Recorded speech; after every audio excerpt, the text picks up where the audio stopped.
Florida home sellers are facing a crisis. And if you're selling your home right now or you're thinking about selling your home, you've already felt the pinch of the challenges you have as a resale seller in today's current market. How can you compete against new construction homes if you are a resale seller and you really want to get your home sold? I'm going to share a few things with you here, so take some notes.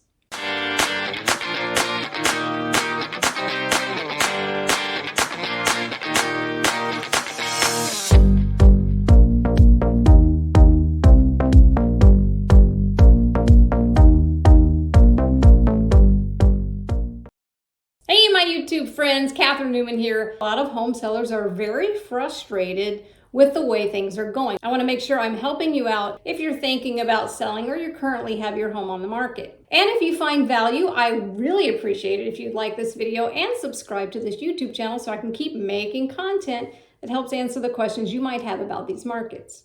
So, how can you compete? Number one, you need to price it right. Listen, I've seen the worst looking kind of car sell if it's priced right. Everything will sell if it's priced right. If you're not sure what the price is, talk with your real estate agent. If you're not working with a real estate agent, give me a call and certainly look at the values in your community and the comparables to your home and tell you what a realistic price should be for your home.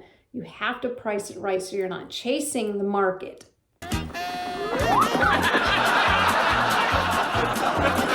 Number two, fix any deferred maintenance. If you know there are things in your home or outside of your home that need to be fixed, maybe it's gutters, maybe it is the AC, maybe it is you need to have a screen enclosure fixed or some new panel screens put in. You need to make sure you take care of those things before you put your home on the market because those things are important to buyers. And listen, they've got that new construction builder offering them money to purchase their home with incentives to pay for closing costs and that sort of thing. Your home has to be in excellent shape. Or if you don't want to take care of those deferred maintenance, you need to make sure you price it below market value because those items need to be taken care of. Fix that step. Just know I will handle this. Number three, and I know people don't like to hear this, but it's really important if you're trying to sell your home in today's market and you are competing against new construction homes, you need to repaint any walls in your home that have a distracting color. What is a distracting color? Well, we're talking about flesh tones, orangey tones, yellow tones, bold colors, blues, and that sort of thing. I know it's a pain in the tail. And if you don't want to do it yourself, you have to hire someone to do it. But I promise you, painted walls is something people notice. And yes, I know in your mind you're thinking that's something they can paint if they don't like the paint. But believe me, they have too many other choices of neutral paint colors in other homes than to have to come in and hire a paint crew. So if you have those kinds of colors in your home, I think it's important that you at least consider painting your walls a more neutral color. Number four, hire a professional cleaning crew. People, I say this all the time to my sellers. There is actual value for their home and there's perceived value. And when buyers walk in a home and your home, even though it might not be the most trendy, the most hip or whatever, when it is spotless, very clean, they perceive that you have taken care of your home. Therefore, they have that perceived value in their minds. It's all up here, my friend. Again, I know a lot of people have different varying understandings of what clean is. That's why I said hire a cleaning crew. Because there are certain things you really need to make sure you take care of. Not just dusting, not just making a bed, not just cleaning a toilet, but we're talking cleaning the baseboards in the house, cleaning the doors, the vents you have up in the ceiling, the air vents and the recycle air vents, those sorts of things. take them down, wash them, make them look brand new. Take the plates off, the switch plates off of the wall. Clean them in the sink and put them back up there. We'll dry them first. You don't want to electrocute yourself. But take those things off, clean them, put them back up there. Have someone come in and clean the mirrors, clean the windows, clean up into the ceiling areas where there might be cobwebs and stuff. Cleaning your home professionally goes a very long way when people are looking at your house because they perceive that you've taken care of it. And don't forget to clean inside of your appliances. It's something that people miss a lot. You open those appliances and they're full of grease and splatter, and open that oven like mine right now. I need to get in there and clean it. It's nasty. It needs to be clean. Well, I'm not trying to sell my house, but I still need to clean it because it's just nasty. But clean those appliances out. Make sure when they open them, they look brand new. Again, perceived value. Number 5, I'm not the first to say it and I won't be the last. Remove clutter in your house. Thin out the closets.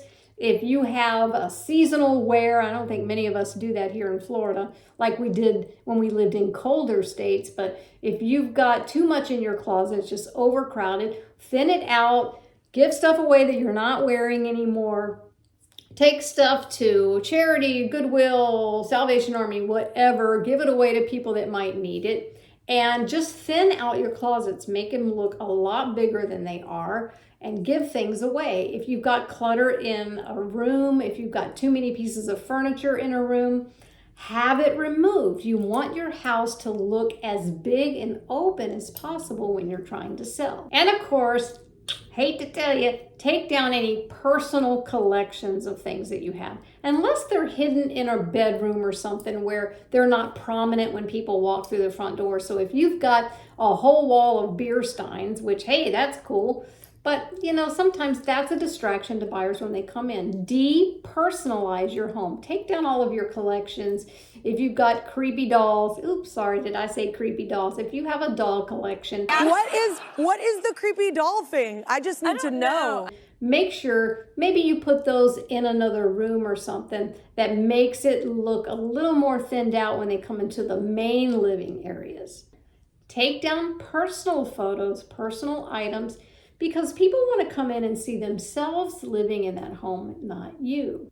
Now, I always, when I walk around with my home sellers, the first few times that we meet, and usually they're really, really great about this. They ask me, will you please walk around, tell me what we should do? And so we'll go room to room. I'll make a list, they'll make a list, and say things, you know what, there's too much furniture in this room. Why don't you leave that chair, take this, can you put that in the garage? Can you put it somewhere? Can you sell it? Whatever it is. But you want to make sure you declutter that house. Make it look as big and open as possible.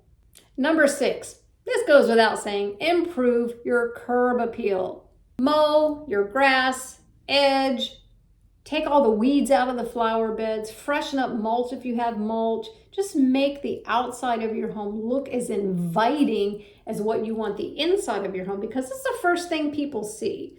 So if they feel like they've got to come in and do a lot of yard work, unless it's priced really low and they know they're getting a deal.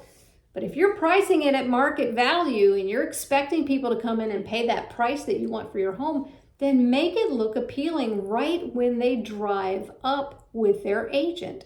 Now this look like a good spot. A good spot for what? I'm about to lay in the grass, bro. Are you crazy? This is Florida grass. You don't just lay in Florida grass. Number 7, you really, really should consider having your home professionally staged.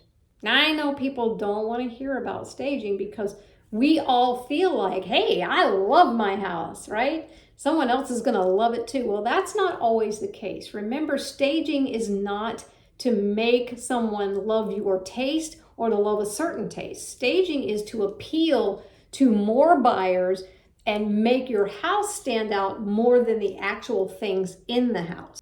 That's why builders have model homes. When's the last time you walked into a model home and saw it looking not so great? I'm not saying you agree or I agree with the way it was built or staged or whatever. I'm just saying when you walked into that house, it's got beautiful furniture, it's got nice artwork. It might not be your style, might not be your taste, But that is why they do it, because people can visualize themselves living in that home. And stats have always proven that a staged home sells for more money and more quickly. Now, there are some agents out there that offer staging when they list your home. I do. I think it's something, I mean, my feeling is you're already paying, right, to sell your home. It should include staging. So it's something that I do, but there are other agents that do it as well. And if you have an agent that doesn't, ask them if they'll have your home staged. Sometimes they'll have the seller, pay that fee to have it staged, find out what that fee is. There are lots of great stagers out there. They know exactly what to do to make your home look its best to the masses. Find out if your agent is willing to find home staging for you, or maybe they already offer it, because I think it's something you really should consider. For me, it's something, again, that I do when I list homes. I always tell people I use the best of what you already have and pieces from my own staging inventory. And sometimes, of course, we have to walk around the house and I'll have to tell people, leave that here, I'll use it, put that away, keep this, take that, put that away, pack that up, that sort of thing. So it always works out. The homes always look really great, not just in pictures, but when people come to see it, and they do sell for more money. Number 8. If you've had any recent maintenance done on your house, maybe the HVAC, maybe you've had your gutters cleaned out, maybe you've had power washing, maybe you have had the pool pump fixed if you have a pool, those sorts of things, any kind of maintenance you've had in the last year or two, leave those receipts out, maybe in the kitchen on a counter or something, for buyers to see when they come in your home. Why? Well, again, perceived value. You want them to know you take care of your home, and it just had an HVAC tune-up, it just had a service, you just had the garage door serviced and it has new springs, or whatever it is, you just put in a new garage door opener, whatever it is, leave those receipts out so people can see that you have pride in your home and you take care of it. Do you have receipt? Number 9, ask your real estate agent that's selling your home for you to please leave out the comparable sales if they didn't already. Some do already.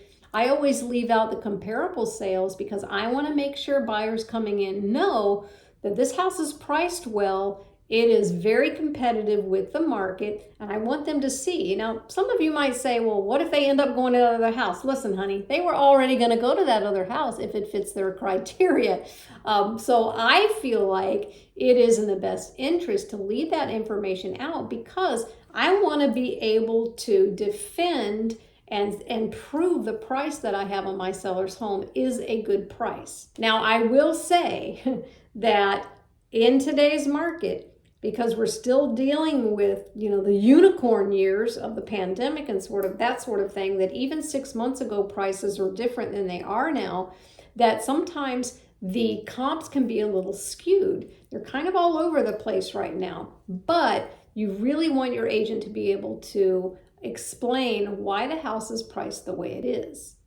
Let me explain. Number 10.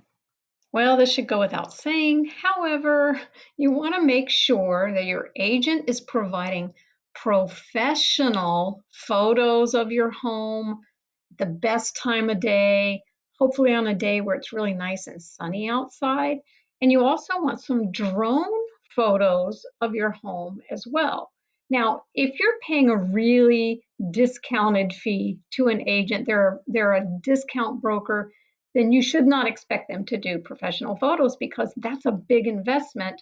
They do cost quite a bit of money, especially if you are getting drone photos as well. Now, what's the point of drone photos? Well, drone photos give the buyers an opportunity to see the rest of the community, how the house sits on the lot, what's beside it, what's in front of it. So drone pictures are something that, yes, they can see some pictures on Google, but a lot of times when they go and look at the Google aerial view of homes, those photos are taken from satellites and they're pretty old. So it's nice to have really good professional photos and drone photos of your home that you can use in the marketing. And those pictures, along with the staging of your home, needs to stand out above all of the other homes for sale, above the competition. Number 11, any of the features that we've already talked about that your home does have, whether it's a larger lot or maybe it's in a community that's built out, maybe you have very lush landscaping, maybe you have a pool. A lot of new construction homes don't offer pools, or the ones that do offer it, you have to start from dirt and they're really pricey. Make sure that your agent is marketing those items that you do have and featuring them in ads and featuring them not just in the MLS, but featuring them on social media sites and that sort of thing, because those are very appealing to buyers. So you want to make sure that you're marketing to potential buyers all of the things that your home has that new construction homes do not have. And number 12, and I think this is very, very important, especially in the days in which we live, is that you want to make sure you don't just post your home for sale. Listen to me, not just post it on Facebook pages and business Facebook pages and put a picture on Instagram and put a picture on TikTok and all that. We all do that. That is very good to do. But you want to make sure that your agent is posting paid ads of your home on those platforms, because these are the platforms people are living on these days, right? I mean, I gotta tell you, as far as TikTok is concerned, that's where I get, my daily laughs. It makes me laugh when I watch TikTok early in the morning. It helps me get my day going. Some of it's just crazy crap, and it's just funny. So. Well, remember, she already cut the boy finger off. And my daddy always told me, if a girl will cut your finger off, she will boo-boo in your bed.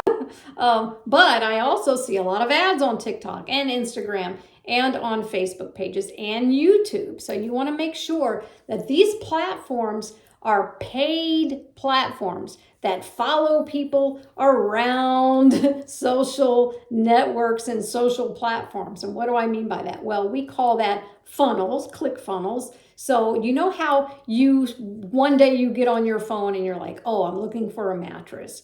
And so you put mattress in. And the next thing you know, you've got something in your Instagram feed, something on your Facebook feed, showing up on every feed that you have is like, this is a mattress store. Look at this mattress. Look at that mattress. Oh, we have mattresses. It's like, whoa, wait a minute. All I did was look up one word. Well, those are called click funnels. And that's how they capture your information. And then the next thing you know, you have all of these ads coming your way, and they're sending you these ads because they see you as a potential mattress buyer. Well, it's the same thing for selling your home. Having your home posted on a Facebook page is nice, and that's fine. But you want to make sure that your agent is using social media, leveraging social media in paid ads for your home. They're going to target the people. They're going to target people looking for houses, going to target people looking for houses in your area. Maybe your house has a pool. You want to make sure that's highlighted there. That is so important in today's world because we all do our shopping. We all spend lots of time, screen time on our phones. So you want to make sure you have those paid ads that chase those people around and remind them about your home all the time. Today's market is so different than it was even 6 months ago. So you have to really strategize a great marketing plan if you're trying to sell your home. And if you're not working with an agent, I'd love to meet with you. If it's something you're thinking about, you kind of want to know what the value is on your home and what's it going to take, what kind of marketing ideas that we can come up with to really get your home out there. And I will say this too, every home, even though you might have a home that's the same as several of the other homes in your community, every home should be treated very uniquely and have its own marketing strategy. At least that's my feeling, because your home has different features that maybe every other home doesn't have and vice versa. So if that's you and you're curious about the value of your home and you want to know what kind of marketing should go into selling it and what the price should be and all that stuff, make sure you reach out. I'd be happy to talk with you. Be honored to talk with you about that and give you an idea of what's best for you right now in today's market.